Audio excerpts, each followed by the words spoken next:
Hello, maraho. He ended genocide in Rwanda and won the world's admiration.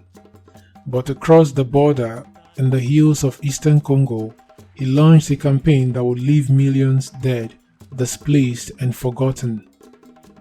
Paul Kagame, liberation hero to some, warlord in chief to others. This is the story of Rwanda's invasion of the Congo, not once, but repeatedly, of Kagame's transformation from military tactician to geopolitical disruptor, and of how security, vengeance, and ambition created the shadow empire inside a wounded nation. This is the second chapter in Kagame, Congo, and the Great Lakes dilemma. In July 1994, after 100 horrific days, Paul Kagame's Rwandan Patriotic Front seized Kigali and halted the genocide. Bodies still lined the roads. The rivers flowed red. Rwanda was broken, but not defeated. Kagame, then Vice President and Defense Minister, was hailed as a hero. He brought order where there had been chaos, discipline where there had been madness. But Kagame's eyes were not only on Rwanda. He saw danger brewing just across the western border in Zaire. Over 2 million Hutu refugees, many of them genocide perpetrators. The Interahamwe and former Rwandan army had fled into Eastern Congo.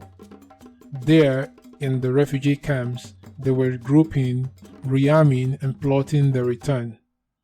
For Kagame, this was an existential threat, and so the war machine rolled on. In late 1996, Rwandan and Ugandan forces invaded Zaire under the pretext of neutralizing the Interahamwe militias hiding in refugee camps. But this was more than a counterinsurgency. It was a coordinated regime change operation. Kagame and Museveni backed a little-known rebel named Laurent Desire Kabila.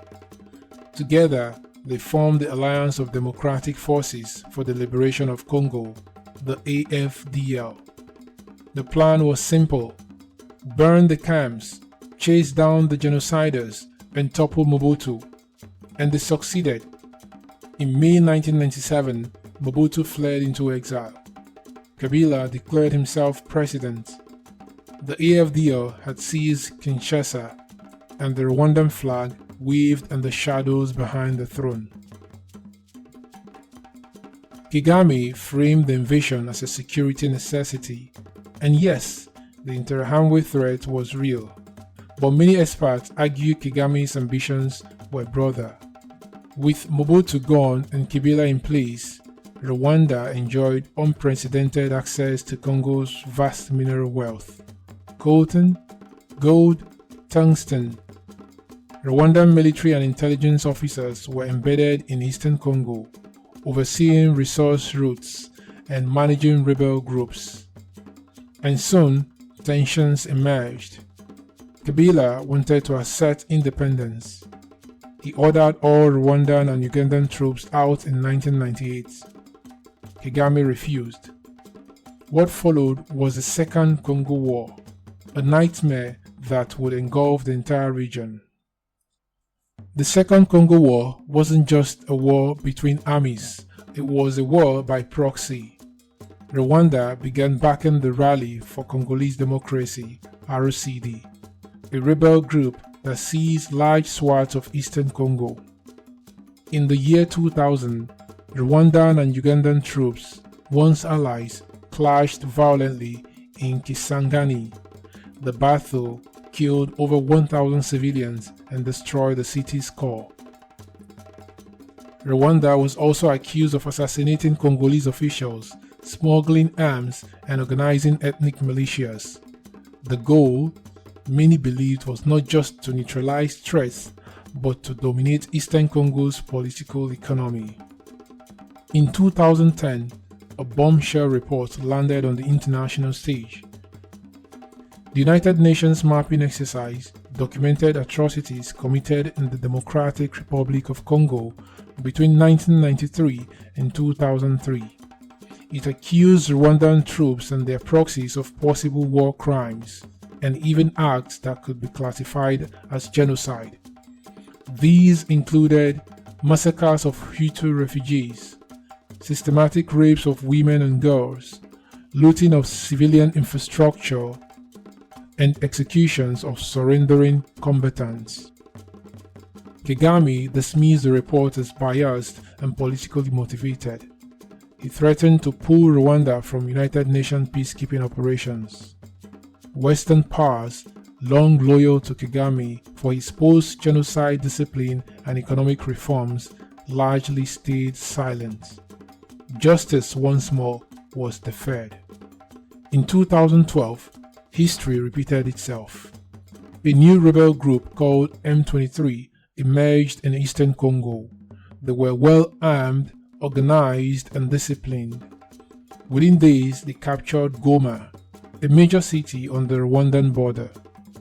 The United Nations Human Rights Watch and independent researchers traced M23's funding and support directly back to Kagame's Rwanda. Weapons, training, even field commanders all linked to Kigali. Rwanda once again denied it.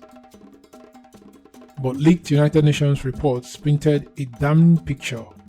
Kagame was still playing kingmaker in Congo 10 years after the Second Congo War had supposedly ended. So why does Kagame keep returning to Congo? Analysts point to three driving forces.